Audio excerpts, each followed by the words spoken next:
कई बार आप लोग सोचते होंगे कि हमारे मरने के बाद क्या होता है, हमारी मृत्यु के बाद क्या होता है। आइए मैं वो समझाता हूं। जब हम आत्मा निकलती है तो हमारी ये आत्मा निकल के कहां जाती है, बताइए किस में मिलती है? बोलो, जोर से बोलो। हमारी आत्मा इस शरीर से निकलती है और सूक्ष्म शरीर में जाकर मिल जाती है। किस शरीर में? सूक्ष्म शरीर कौन सा है?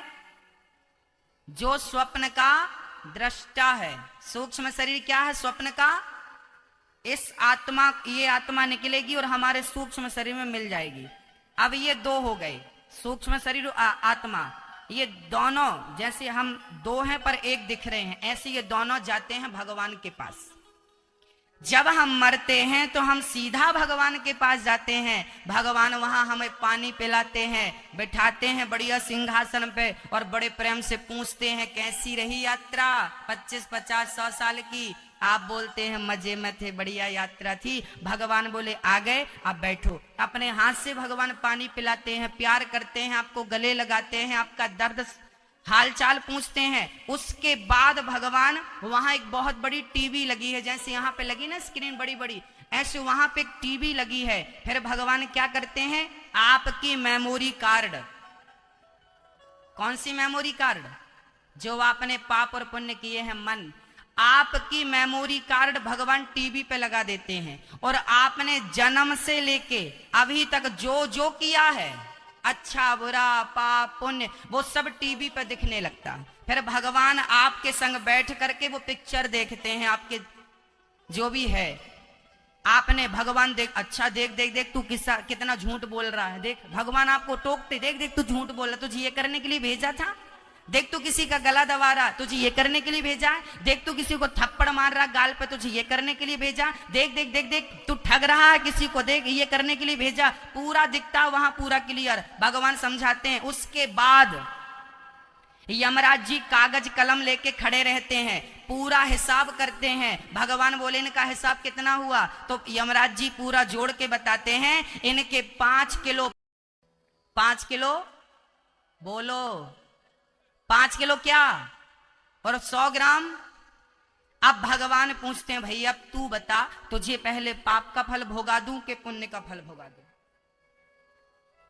बोलता है अब ये कहे क्या, खुद तो किया है, देख तो रहा है, पूरा याद आ जाता है जीवात्मा को, ये सब किया हूं मैं। जैसे ही आप कहते हैं कि प्रभु मुझे पहले पाप भोगा दो, भगवान कहते हैं तू पहले पाप भोगना चाहता है? हाँ, ज्यादा पाप है ना, पहले पाप। जैसे ही पाप का नाम लेता है तो इस मृत्यु लोक में नाली का कीड़ा बन के आ जाता है, चमगादड़ बन के आ जाता है, सुअर बन के आ जाता है, कौआ बन के आ जाता है, बिल्ली बन के आ जाता है, कुत्ता बन के आ जाता है। ये सारी जो 84 लाख योनियां है ना, ये हमारे पाप का फल है।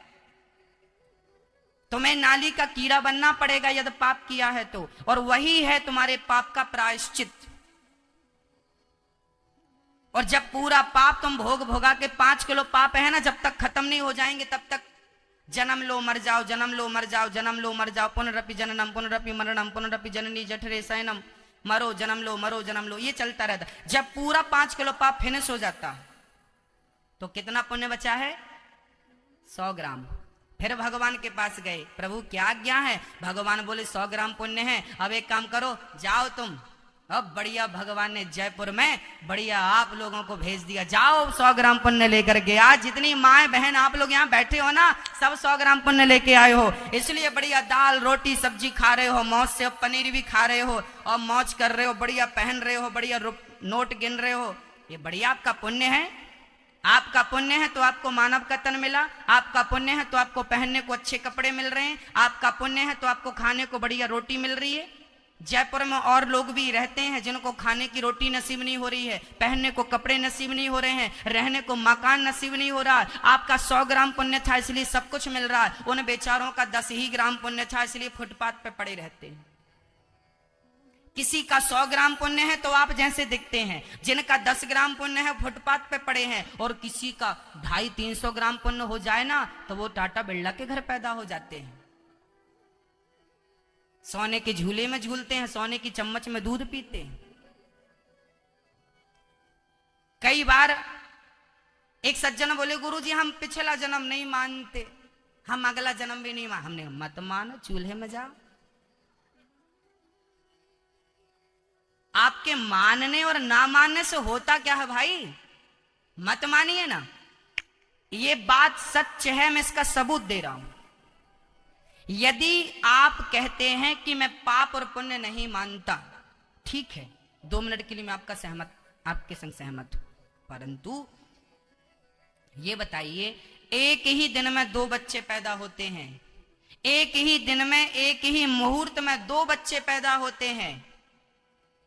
हाँ, एक बच्चा बड़े आदमी के घर पैदा होता है, सोने की चम्मच में दूध पीता है, सोने के झूले में झूलता है, और दूसरा बच्चा फुटपाथ पे पैदा होता है। मम्मी एक साड़ी का पल्लू इस पेड़ पे बांधती है, साड़ी का दूसरा छोर उस पेड़ पे बांधती है, उस साड़ी का झूला बना के झूलाती है।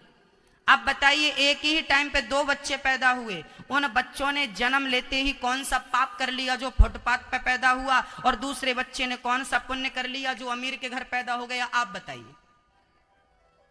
एक ही समय पर 2 बच्चे पैदा होते हैं, एक अमीर के घर, वो पैदा होते ही अमीर बन जाता है, राजकुमार बन जाता है, और एक गरीब के घर पैदा होता है तो बदनसीब हो जाता है। ये बदनसीब है, सोने की इसे झूला भी लोहे का नसीब नहीं हुआ।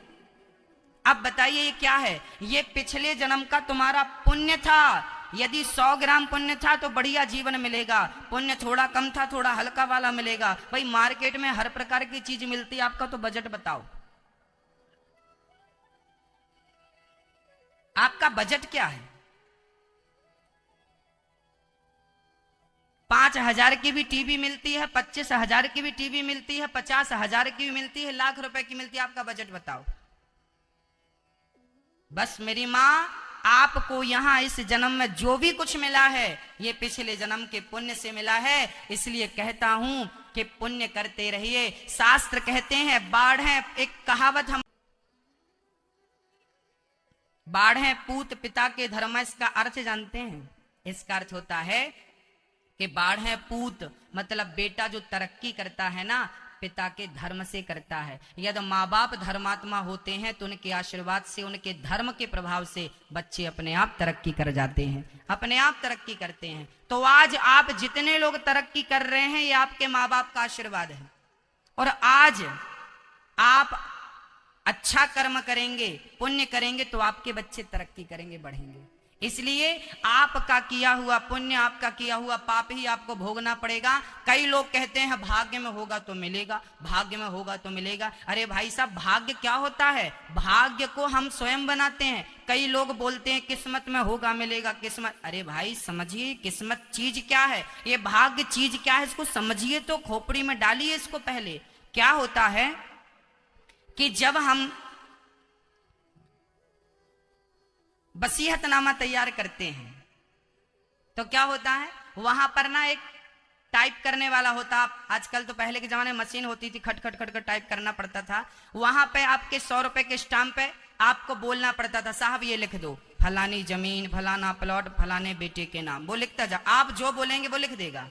ऐसा तो नहीं कि अपने मन से लिख देगा, जो आप बोलेंगे वो लिखेगा। ऐसे ही जो आपने पुण्य किया है, जो आपने पाप किया है, पुण्य का फल सुख, पाप का फल दुख, 50 रुपए के स्टाम्प में परमात्मा लिख के दे देता है। वही तुम्हारी किस्मत होती है, जो तुमने किया है वही तुम्हें मिलेगा। को न काहू को सुख दुख कर दाता, और निज कृत कर्म भोग सब भ्राता। राजा रहुगण ने भरत जी को ज्ञान दिया।